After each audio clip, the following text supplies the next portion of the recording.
Okay, today we're going to cover a few things that I like to do on the harp. In the past, we've covered muting techniques with the pinky finger, where we'll take the pinky finger and we'll rub down the harp.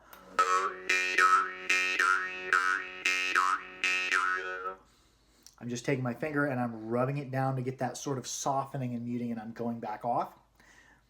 And we can also do this with Glaser and flat-fronted harps, but you're going to have to modify your technique because the reed is not recessed back in. It sits at the front of the harp, unlike, Mascos, Salagis. If you're going to do a slow mute on a Salagi, you're going to just barely even touch it. Just touching the top of the frame and letting this part of your finger, that with a space in between the reed, lightly glide across it. I've covered that in the past. Now today we're going to be adding a percussive drum beat to our mutes. What I'm doing is I'm slapping the reed and just barely touching the frame and immediately getting back off. And not only am I slapping, I'm lightly punching inhales and lightly punching outhales. Exhales, outhales. Now, use that to set up a drum beat. We can also do that here. And it works on a lot of harps. I find it best with medium stiffness reed Vargan. It also works very well with like Jerome, like Salagi Blackfires.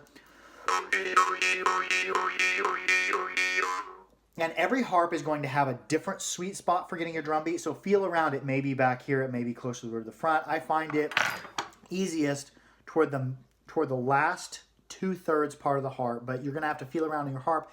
Your harp's going to talk to you. It's going to tell you where to find the best drum beat. Now what we're doing is we're setting up a central rhythm and a central melody, and then I'm setting up a drum beat on top of that by slapping and lightly bringing my finger away. Just a light slap and getting back off it.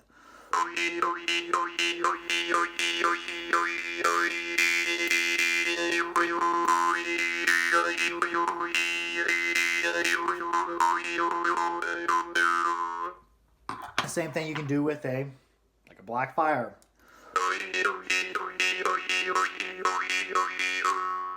And it is also possible to do this technique with your flat fronters, like Glazerins and some of the other flat fronted harps.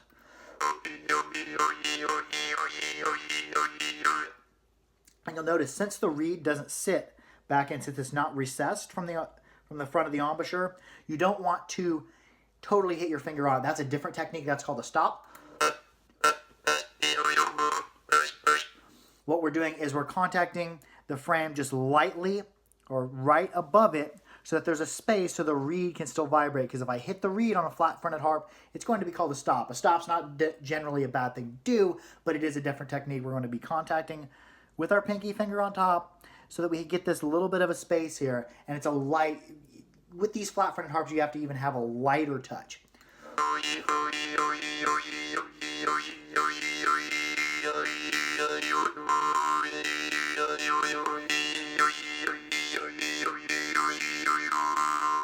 And on many harps, you can do them with different results up and down the frame. So do some experimenting around. And I noticed this one on the last 2/3, it didn't mute it didn't get me my percussive mute as well. It was liking to be muted up here. So every harp is going to have a different personality. Every harp's going to respond to your percussive muting a little bit different.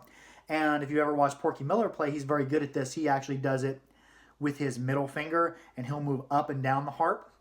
I like to do it. It's most comfortable for me and my weird hands and weird fingers to do with the pinky, and you can actually move up and down it to change the tone a little bit. Now, this isn't something I'm very good at. This would be something to ask Porky Miller about.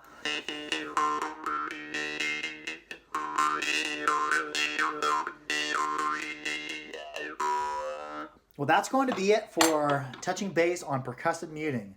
Be sure to like, share, and subscribe for more harpery. Harp out.